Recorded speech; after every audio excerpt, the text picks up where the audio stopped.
Welcome to the Marina Perry Podcast. I am your host, Marina Perry. And on this week's episode, I have the amazing Searle, who is a certified hypnobirthing educator with Hypnobirthing Australia, as well as having a wealth of knowledge from being a midwife for 22 years. So we are going to be unpacking all things birth and the distinctions between the different people that can support you and really just empowering you to have a different relationship to childbirth. But Karen, thank you so much for joining me. Thank you for having me. And I'm actually really excited because a mutual friend of ours, which I know is a client of yours around hypnobirthing, is delivering her baby today. She's gone into labor this morning. Actually, I didn't know. Yes, you didn't know. Okay. Exciting. So wow. Yes, so it is very exciting. And so this is very alive, in my personal life and, well, not for me personally, but I've had babies and I'm so excited to dive in with you about this topic. So thank you for joining. But I do, of course, have two questions first that are about you, not hypnobirthing. Yep. So the first being, if there was an animal that best represented your personality, your way of being in the world, which animal would it be and why? Oh, well, my favorite animal is an elephant, and I think I would definitely go along the elephant line. And because? I wear them. You wear? Yeah. I love that. So yeah, it would definitely be an elephant. Because of their ability to protect their families.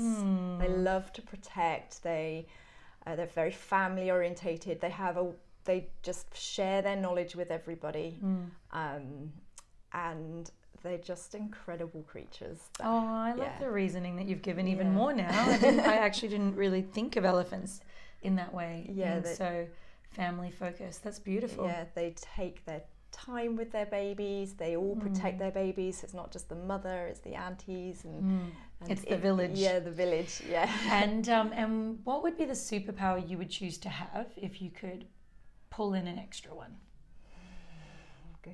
Geez, a superpower. Because some would argue that delivering babies is a superpower. So what would be the extra? Well, I don't superpower? do the delivering. Sorry, I don't do the delivering. The mothers do the birthing. That's true. A superpower. Wow. I'd like a superpower to be able to transport myself to where I need to be. Yes, especially at the moment. Right? Yes. Wouldn't that be great? That would be great. That would be a good one. Cool. Yeah. So teleportation. Yes, Love that. Yeah. Okay, so let's dive into hypnobirthing and childbirth and all of the mistaken beliefs. And I know you're very passionate about changing the world's relationship to birthing. And I agree with what I've read that you've written, which is that we are relating to it as being a really traumatic, a scary experience. Yeah. But before we unpack why we think that's happened and how we get to address it, can you explain to me the differences between a midwife, a doula, hypnobirthing, because I feel like often terms get used interchangeably, but they are very different, aren't they? Yes, they are very different. So I'll start with a midwife, since that is my where I started off. And a midwife is a carer who has the skills and knowledge behind them through recognised skills and knowledge through a recognised system. We generally, most midwives will work within a system, although you do have private midwives who, although they do the same thing, they work privately and so they have a little bit more freedom, I guess, from the system. But a midwife in general is someone who cares for women in labour, antenatal, so pregnancy, labour and postnatally. And they will care for the woman's physical and mental health, and navigate them through the system, I guess.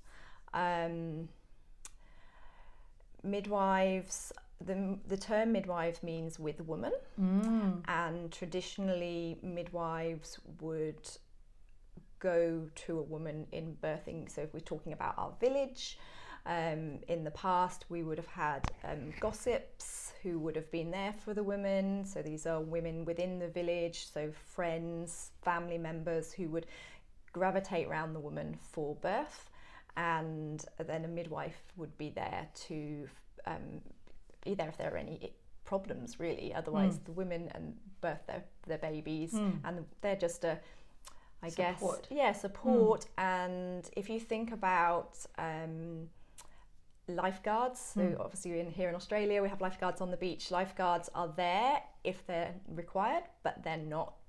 If they're not needed, they just stand back and watch. Yeah. And midwives and a midwife's role is that in essence. But in this modern society, we obviously have a little bit more connection with women in the fact that we are, like I said, caring for their physical and their mental in a more in the world of being in a system. Yeah. And when you're talking about a system, you're talking about the medical system inside of a hospital? Is that when? Yeah, not necessarily inside a hospital. So I guess it's like the training that we have. So we get it. You train to be a midwife, so you have a degree. You learn a process. And you learn a process. And so it is a midwifery is a diploma, like a bachelor's. A bachelor's process that people go through university, and they learn a series of protocols. Yes. And that's when you're saying about a system, they're following that. Yes, got it. Okay. Yeah, that makes sense. I was trying to find a way of making that make sense. Something that I loved about what you said, because I love the etymology of words, is I love that you pointed out that the origination of the word gossip comes from the tribe where women are just sharing information. Is that correct? Yes. Yeah. I think that's really cool. Yeah. And yet we've kind of made that such a, again, also like a really negative term in many ways, the town gossip and, spreading gossip. But it was actually a really traditional form of communication originally. Yes. So then, so a midwife is someone who supports a woman in birth, both mentally and physically, and generally will operate inside of a more traditional, these days, modern medical system because they've got a bachelor's degree. Yes. Yeah. But they're also held by that system because they've been trained in that system. Yes, unless they decide to work privately. Yes. And I can't talk about private midwifery personally because I don't know. I don't have enough knowledge about how they work. Sure. But from someone that works within the system, yes, that's. And then, how does that differ to a doula or someone who is a hypnobirthing educator? So a doula is is someone that will be with the woman and with their family and provide support. So they then don't do documentation. They don't have responsibilities along your guidelines. They are there to be with women. Yes. To just be there. They can if they have they're educated. They do a course.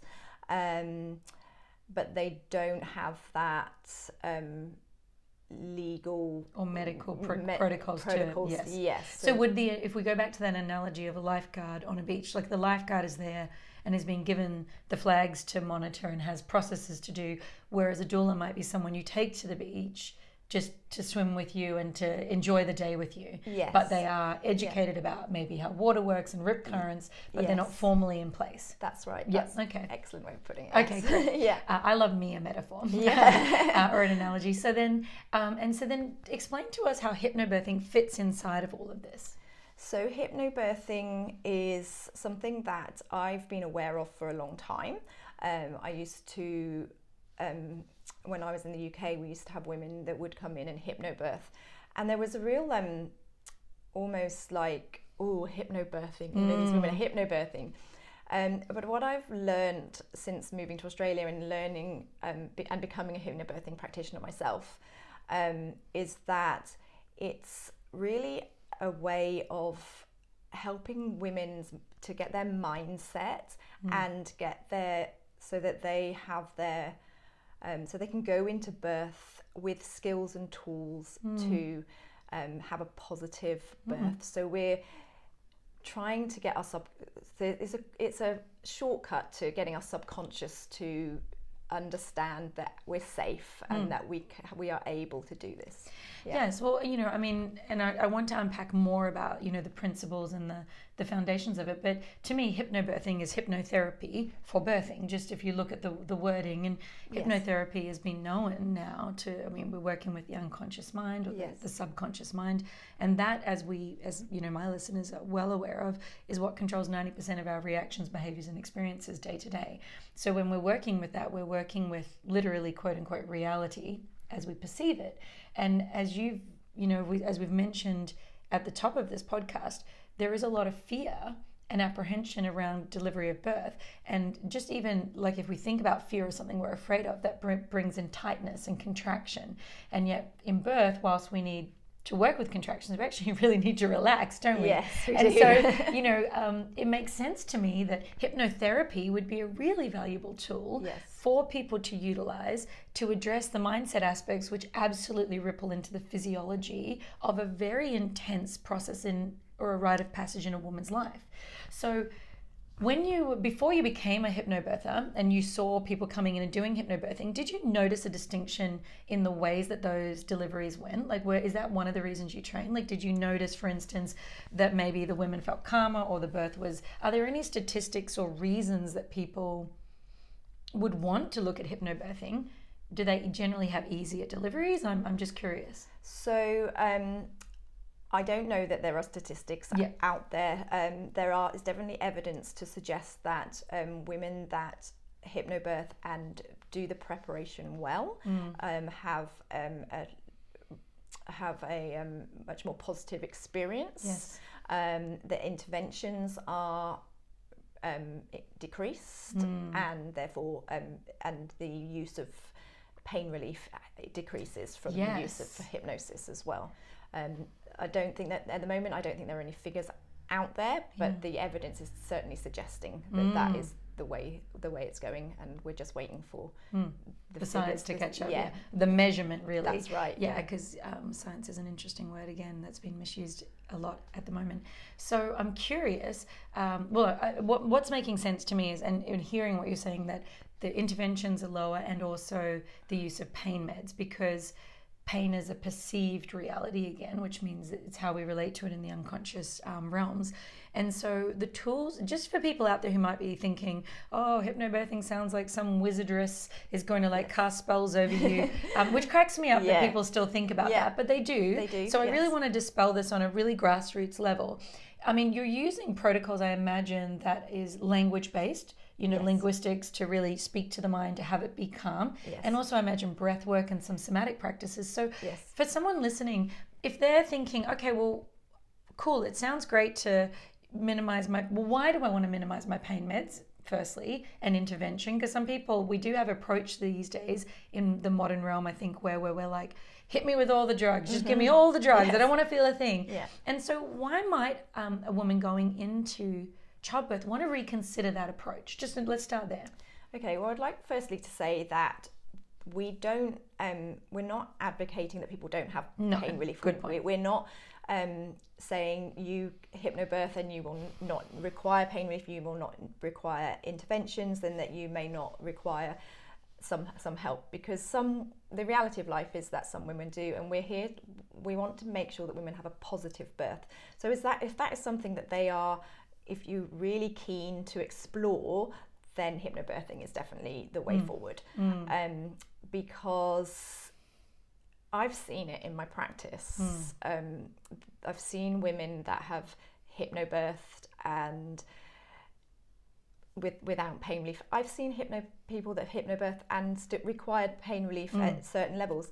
So I think that if you are looking for an alternative to the medication, which I think a lot of people are, then to have the knowledge, not just of the hypnosis, but the knowledge of birth and what your body is doing and how it is working and how the pain, tightenings, pressure, however you word it, we do, and we look at how we word things within the course, because what one word might mean to you will be very different to what a word reaction that I have physically to that word as well. So sorry, I've lost my train there.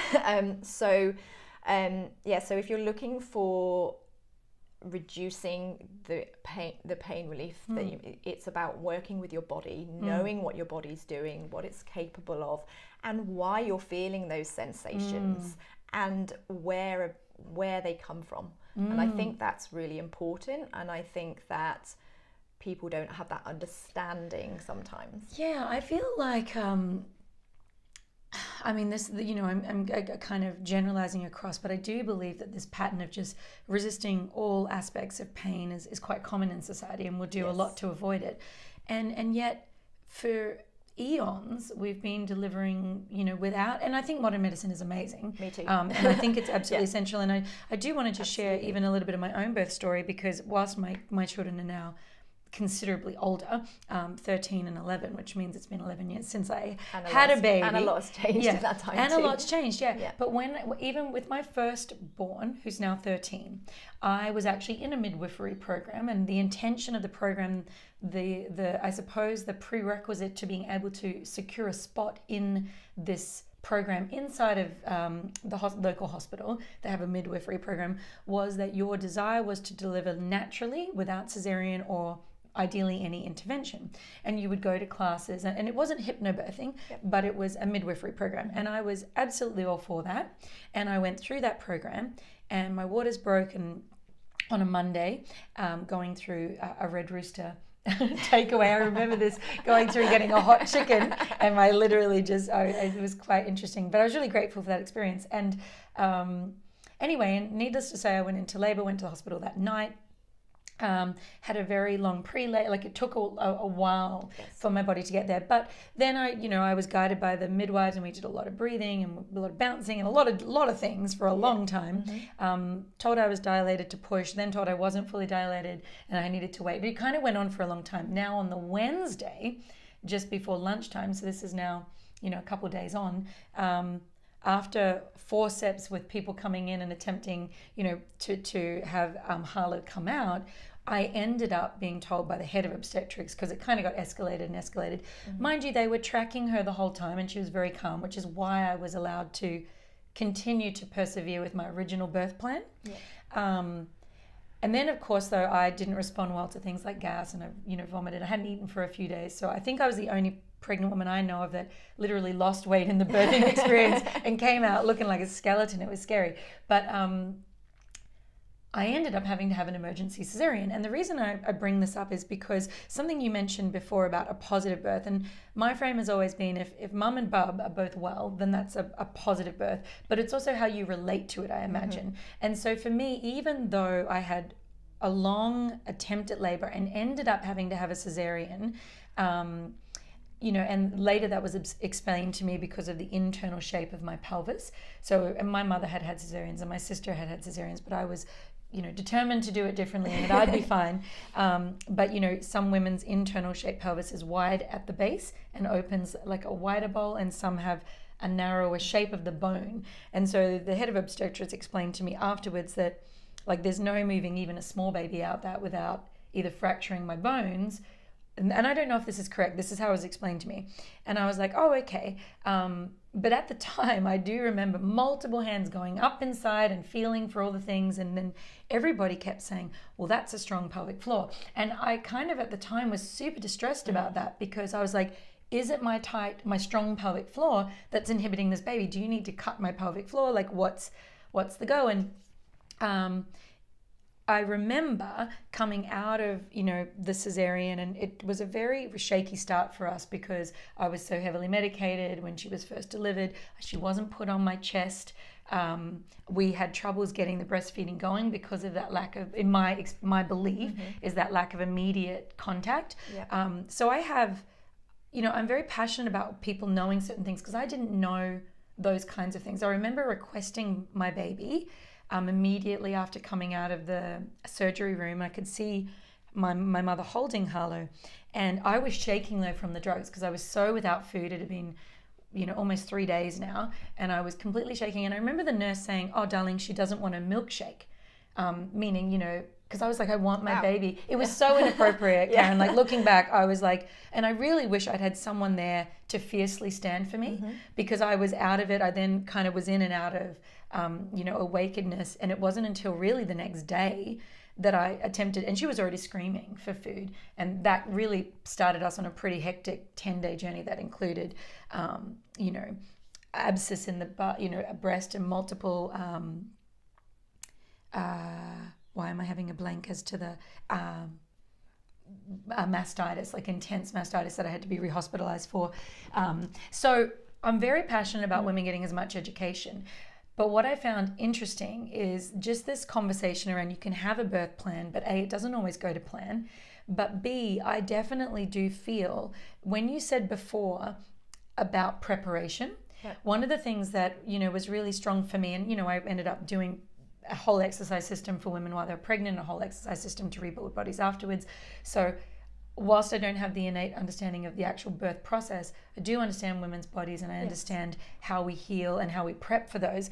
And when you said about preparation, I think that's super underappreciated because, and my metaphor here is that, if you were going to go and run a marathon, you would train for that. Yeah, you would train for that. Yeah. And yet most labors are as physically intense and last longer than most marathons. And many women don't prepare even physically, in my opinion, with having, the right muscles or understanding the breath or working with their bodies.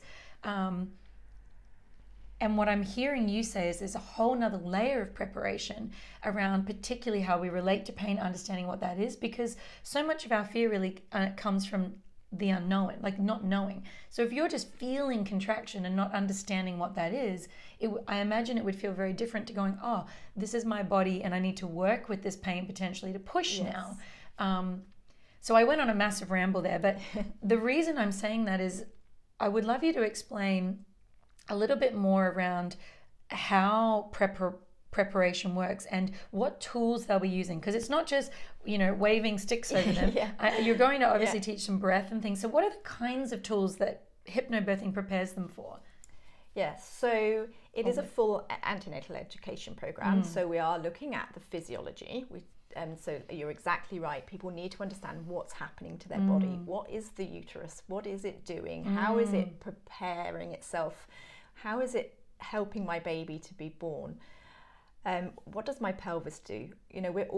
We are designed as women to birth our babies. Most women are able to birth their babies. The majority of women are able to birth their babies.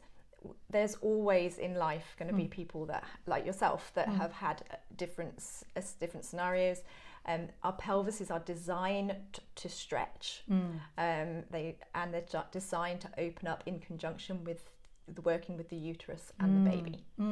So we teach that. We teach the mindset.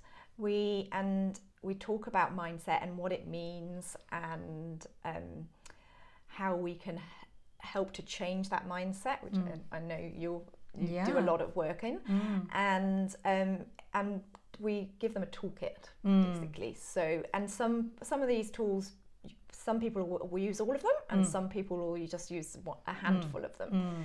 And so we're looking at things like affirmations, breath work is so important, and we also look at how the birthing partner can help with all of this as well. So for me, the one thing that I love about this program is the commitment to not just the pregnant woman, but the birthing partners, and getting them and helping them to understand the process too, and how they can help. We give them cheat sheets so that we talk to them about what happens if things don't go to the birth. We don't use the word birth plan, we use the word birth preferences, so that we're not stuck to a plan, and we give them we help them to understand how they can advocate for the woman, because we want the process of hypnobirthing and using the hypnosis techniques and skills is to get the woman to go within herself. That's not to say that they can't make noises, because noise in birth can be really, I was about to ask useful. when you said about breathing and whatnot, is sounding very big? Because sounding is really great for trauma healing. So I imagine sound is actually, we encourage women if their body is telling them to make sound. And I think there's a difference between just screaming and just working with your body. Some people need to make sound to work with their body, especially in that the phase of pushing and bearing down and getting your baby out.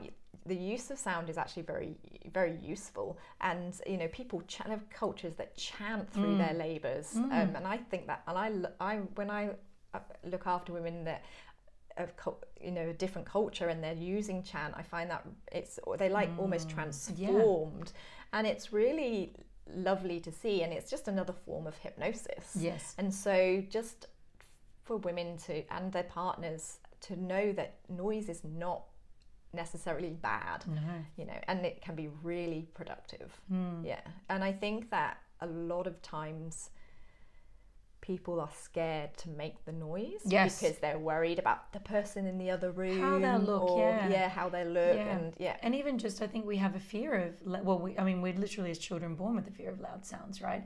But I even in the fitness realm, I'm someone who makes a lot of grunts and noises, and I notice that people just silently move through these things, and I feel like you actually have more power available to you with the use of sound. And you're able to, as literally withstand the pain more, even on a physical level in, a workout. Yes. So it makes sense to me because you're transmuting that experience through your body, through sound, vibration, and affirmations. I totally agree. Internally, the body listens. And so these are powerful tools that I think in a modern realm, we're like, well, they're not the same as, the drug that blocks it, but actually they can be. Yes. They can be really, really powerful. And we're trying to release endorphins. And when we release endorphins, they're actually it's a very powerful pain relieving drug. Yes. So it has been shown to be more effective than morphine. However, it needs to be released, and we need to help women and their partners to know how we can release that endorphin. And I love that you're saying about the partner being a support. And, not every woman that goes into, their childbirthing journey will have a partner, but assuming they do. It doesn't have to be a partner. The father, it can be or the just mother, a friend or a mother, or support. And even women that don't have support, they can still utilize these skills. That it's not, it doesn't mean, most people in society have somebody, but if you don't, or if you don't want somebody, then you can still utilize these skills. Absolutely. And the benefit to that too is that if it is particularly the co-parent, then I imagine I'm not a father to I don't have that role in this lifetime, so I can't really imagine it, but I imagine that it's sometimes feels quite powerless and a little bit frustrating that they see their partner in immense pain and they don't know what to do. So it would feel amazing for them to be a genuine support in a way that is supportive. That would be a very bonding experience, I imagine, for, say, in a classic situation, a mother and a father moving into parenthood together. Yes, absolutely. I've actually had some really good feedback from partners, how they say that they felt in control of what their role is. Yes. They know what to they have more of an idea of what to expect. It's given them permission as a unit to discuss with each other what they want, what they're looking for, what their hopes for a positive birth are, and what their fears are. And I encourage people to talk about their fears and what they are, and then we can work through those fears, and we do a fear release within the program as well. Yes, we know I'm pro that. Yes. So that is awesome. And I suppose, like, for someone listening who maybe has had a baby and is thinking about the next baby, or someone who's just fallen pregnant, or someone who's really not yet given birth, but it's in their desires and their wishes and their wants, what do you feel, as someone who's worked inside of midwifery, and now you're a certified educator in hypnobirthing, what do you feel is the most common, or the common mistaken beliefs that we as a society are holding around childbirth in general? What would you kind of go, guys, please stop believing this, because it's just not always right, or it's definitely kind of never true? I don't know that it is a spoken belief, but I believe that women and not just women, men and society have forgotten that we're made to do that. Yes. Yeah. So I think that society has forgotten that we're born to reproduce, and that is our rite of passage, and that our bodies are made for that, and And I don't think that it's a conscious belief. I don't think that, but I think that subconsciously influences have gone into all society and therefore that belief is quite hardened in society. And I think that's for me. I really feel that you're across. Speaking into a pretty major thing that I speak about a lot, which is this just distrust of our innate gifts. Like our distrust of our innate gifts. And I speak about this often around, whatever your magic is in the world, your voice, trusting your body, trusting your inner sovereign wisdom. And I think you're quite right. And I want to ask you a question. I would really love you to answer it just honestly. I just explained my original birth experience with my firstborn. And I'm curious, do you believe or do you feel that if I had had the tools of hypnobirthing, that I may have been able to deliver my baby naturally? You may have done, but we can't go back and check. But I'm just curious you may have done, but I think what you would have had if you the experience, and you did still require a caesarean section, I think you would have. I think you would have had the skills and the knowledge to understand what was going on to you at the time a little bit more. And I think that's the important thing. It's not how the baby is born. Yes. Caesarean sections are necessary for a small proportion of babies. They are necessary, and thank goodness that we have the medical teams out there to support that. But I think that you would have. My personal opinion is that you would have had more of an I'm not saying I don't know whether that would have changed it, but I definitely think it would have changed certainly your postnatal experience. I definitely think it would have changed that. I'll be honest about that. I think it would. Well, even having now I wish that I had one of the things. If I was going to have a baby again, I would tell my birthing partner, under no circumstances in any situation is my baby not to be brought to me. Skin to skin, because the science on that is very important, I believe, from what I've now learned. But at the time I didn't know that, and I was not in a position to stand for myself, and I hadn't prearranged or hadn't expressed my wishes because I didn't think that's how it was going to go. So I think it's great what you're saying about there are preferences, but planning and knowing what to do in other situations, I can see that being highly valuable. And I do also want to speak into, I remember after the birth going the way it did, I got up to go to the toilet the next, after the delivery. And I remember one of the nurses was like, whoa, kind of shocked that I just went to go to the toilet. And I was like, oh, have I done something wrong? Like, I wasn't sure why, what. And she was like, no, I've read your birth chart. I'm so shocked that you're able to get up. She said, you've essentially had 2 labors. You had a natural delivery and then you've had an emergency cesarean. She said, you must be very fit. And I remember thinking, oh, okay, well, at least my fitness helped me, because I was really running a bit of a story at the time that maybe my really strong pelvic floor had inhibited this birth. Nothing to do with your pelvic floor. But it was at the time. And then I ran another story, and I'm just sharing this because it's important, I think, for us to always be authentic about the ways in which we do look for our inadequacies. And so then I kind of hit this awareness that I was like, well, what if I had lived 100 years ago and we didn't have modern technology? Would I have been the person who died, in childbirth? And then this primal thing of like, I can't even be a natural mother. It was a little bit of a story that I had to move through. And then I was like beating myself. I'm like, obviously I'm not built for this if I can't deliver naturally, because we do have, particularly, my gosh, so many areas of life, but I feel particularly the journeying to motherdom, I really felt was there was a minefield of, judgment situations, whether it's breastfeeding or bottle, whether it's cotton nappies or disposable nappies, gosh, whether it's routining your child or not routining your child. Do you know what I mean? Like, it's just so full of, judgment.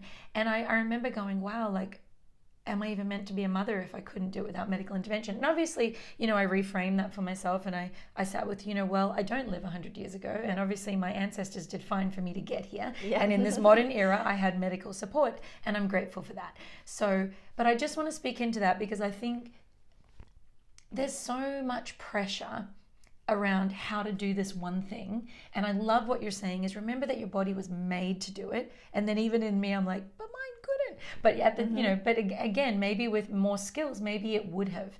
You know, maybe in a more natural environment, maybe if I hadn't been so in my masculine back then, maybe it would have. And I'm okay with that. Yeah. And this is why I love to have these conversations, because I want women to know the options available to them. And I'm sure you'd agree that if they come and learn these skills, one, as you said, more awareness, more understanding, which naturally leads to more calmness and confidence in a situation. And then, yes, if you need medical intervention, that's allowed and permissible and wonderful. Absolutely. Yeah, because we just want mum and bub to be safe. Yes. Yeah. So if the biggest misconception you think is that, we've forgotten that this is what we're naturally wired to do, what would be, I suppose, the one thing a mother who's listening to this, or a soon-to-be mother, what would you love her to either explore or know right now? Like if you could speak to her and she's not done any midwifery, she's gone classical, not midwifery, she's not done any hypnobirthing, she's gone to an obstetrician, and maybe that obstetrician has said, well, based on my schedule, it's easier if we do the caesarean, because I can lock it in and we know. Like there is a wiring in our society to love this certainty and this bookability and this order. We're very anti the wild and primal, like baby comes when the baby comes. Yeah. So what would you say to them? So I would say sit with yourself, listen, really listen to what you want.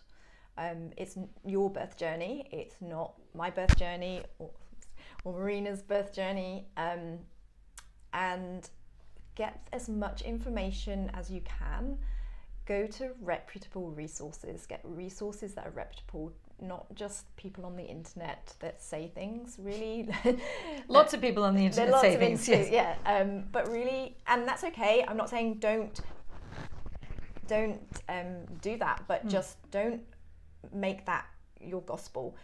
Go and find out for yourself. Think about the things that you want, what you want out of your birth, what's going to make your birth positive, and then find a way of learning what you need to learn.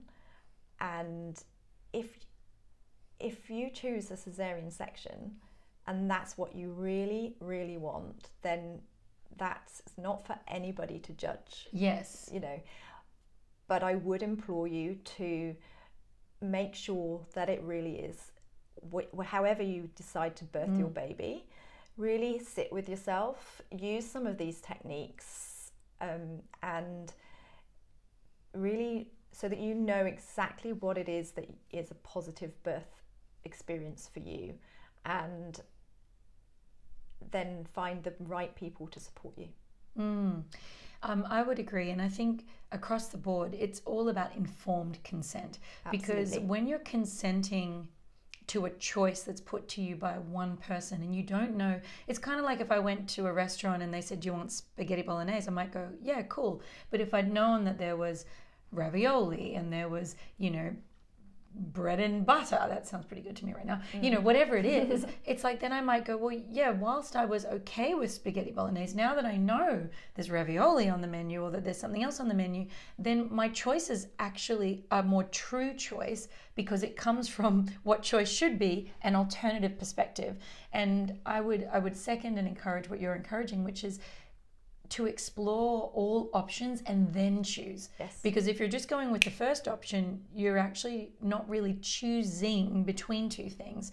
And are you really choosing from an informed place, or are you simply taking on the narrative or the perspective of that person who may or may not just honestly have an agenda because it's easier for them or whatever else? I do know I have a good friend who in her first pregnancy was with a particular obstetrician. She was having a big baby and his recommendation was that she deliver cesarean because the baby was so big, and she did that. And I had, my situation unfold. And then when she was coming into a second, we were talking and I said, well, it had been advised for me based on my pelvis that future babies should be delivered cesarean. But I said to her, I'm so grateful that my waters broke naturally, that I got to have contractions, that I got to feel that, go through that process 4 days before I ended up having to have this cesarean. And she said, yeah, I actually feel cheated that I didn't have those experiences. So she chose second delivery to have a VBAC, like to go vaginal post caesarean. And she ironically delivered a much larger baby vaginally, you know, and I remember that because I was like, yeah, like maybe she just hadn't really sat with it, and based on fear, she was like, how do I get through this experience with as little pain as possible? And I think that is a very common approach. And so I think much of what you're saying is your body is wired for it. We can naturally activate chemicals in your system using breath, sound, affirmations, and mindset to create a very different experience. And it's all about going back to that preparation and being aware of all the wonderful things that can go right and all the things that can change as well.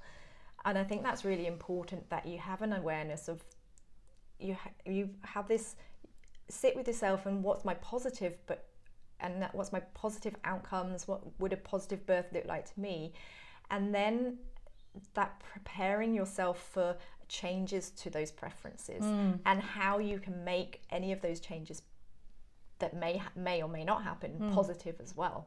Because like we said at the beginning, a healthy mum, healthy baby is what we all want out in every single one of us, regardless of your views, or you know, whether you're a midwife, doctor, doula, you know, or you know, birthing mum, or you know, whoever it is, your views, regardless of your views, it's about knowing what you can do and having that awareness of the changes, and knowing that whatever decisions you make are the right decisions. Yeah, for you. Yeah, and that's the meaning of empowered, isn't it? It's to have the knowledge to choose from a conscious place, as opposed to a fear-based place or a reactive place. So I agree, preparation is key, and this is what people can come to you, and I know Caitlin did this, and basically go through an educational process which educates you about what your body's going to do, what all the options on the menu are, what tools you have and what you can use, and of course also how to prepare for extenuating circumstance. Yeah. Okay. I love that. I love that so much. And the one thing I wanted to add to that was just this idea that, you know, a woman, if she's lucky, will have a baby, maybe two. You know, I think whilst some people definitely in the past have had 8 to 12, you know, but less common now, right? And this is kind of the point. It's becoming more and more normal to have 1 to 3 or 1 to 4, I imagine. And so I suppose my point is, imagine if in your lifetime you knew you were going to have 1, maybe 2 or 3 experiences of a situation. And that it's such a milestone and a rite of passage into a total transformation of your life. It just seems reasonable to me to invest some time into learning more about this, because it is your body, and it is also the very beginnings of someone else's lifetime. And you know, in my training in both trauma informed, you know, processes, and even, you know, family constellations, how a life begins really does impact it energetically. If it comes into the world in a state of fear and chaos, that is going to leave an imprint on that baby as well. I know that's a whole different conversation, but just from my awareness and my training in that place, there's a lot of good reasons to spend some time, some money, and learn these extra options, because they could be the difference that makes the difference. Yeah. They could be the difference that makes the difference to something you only get to do a few times. Yeah, so why not make those experiences magical? And I mean, I look now and I follow a lot of birth stories, because I find the birthing process, I'm sure it must be such a gift to witness so many. It is. But you know, I watch women now birth in a certain way, and I tell you, I would approach it completely differently to how I did 13 years ago. And these days there's so much more education around how we get to naturally be with what is a very natural process. And, you know, stemming more from this distrust and this fear, I feel like we just over intervene in life a lot of times. You know, even when people have, you know, stuck trauma in their bodies, we tend to want to medicate that. We tend to want to outsource the processing of that, when really what we need to learn to do is to be with that, what's alive in our bodies, potentially pain, potentially heavy things, and learn to come into a process of self-soothing and that's the work I do with people inside of their lives so that they can move through situations that are holding them bound. And I imagine it's very similar, but in a much more microcosm experience of birth. You're helping women deal with really intense feelings and make them and move them into self-soothing, move them into a place where they can be with that, as opposed to want to avoid that or block that or resist what is present. Yeah, it's really the reason I love this program is the commitment to empowering, and not just the birthing mother, but the birth partner as well. And I just think that you can't beat empowerment in life, and knowledge is power, and it's about, and it's also for me, I love the way it encourages that open conversation as well, not just with your partner but with your caregivers, so that you're all on the same page, and that there's no, and you are able to then step forward into that process, knowing and being confident that however it turns out, that you have done what you can, and that you have prepared, and that you've got the right tools to get you through that period of time. Yeah. So we're going to obviously link to Karen, and she's certified in Hypnobirthing Australia's processes, and so if Positive birth program. Yeah, right. Yeah. Okay. So it's a full process and a program that you step them through and educate them around. Yeah. And if you are pregnant right now and you've really only been thinking of one option, why not explore more? And I'm very pro body sovereignty. I'm pro all sovereignty, but particularly of our bodies. And so I think with that knowledge, you might just choose something different, and it could really chart a whole different experience. So Karen, is there any final messages that you would like to share that we haven't touched on, around either why hypnobirthing or even the science behind it, or just something that you're like, if you're out there and you're either going to have a baby in the future or you're in the process of gestation right now, what would you want? What have we not covered? Is there anything that you'd like to get across? Well, I think we've covered most things. I think I'd just like to say that if you are pregnant or thinking about being pregnant, or if you're interested in learning more, feel free to reach out to myself and any of the other practitioners. We're here to support and guide you, and the most important thing is that, and I know I've said this before, I just think it's really important to say again, is that it's your birth, and it should be a positive experience, and that's my passion. My passion is to make birth a more positive experience for people, to help alleviate the fears that have come about through generations of changes in the systems that, and I'm not just talking about medical system, but just generally the systems of birthing, and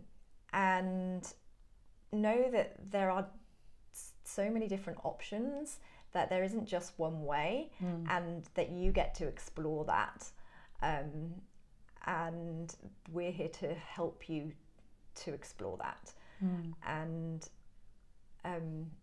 but at the end of the day, it's your birth, and it's your right to have a birth that you want. Yeah, you're just there to empower them to have an experience that they would like. Yeah. And I mean, it's a little bit like that. I also, I'm a big fan of, if you have to do something, let's try have it be as fun, or, once you're pregnant, you have to have the baby. Yes. You know what I mean? Like, let's just be real. The only way out is through. Yeah. And so why not explore ways that can be truly, I have friends that have utilized hypnobirthing and many of the tools that we've spoken about. And when they speak about their birth, it is like they are actually speaking about the most spiritual, holy, expansive reality, in contrast to how it's often portrayed, in movies, like, oh my God, and screaming. Like, they actually came into it deep reverence of their body, a deep reverence of their power, because they approach this as a rite of passage that your body was built for. And so, yeah, I wish I had had access to more information that is now available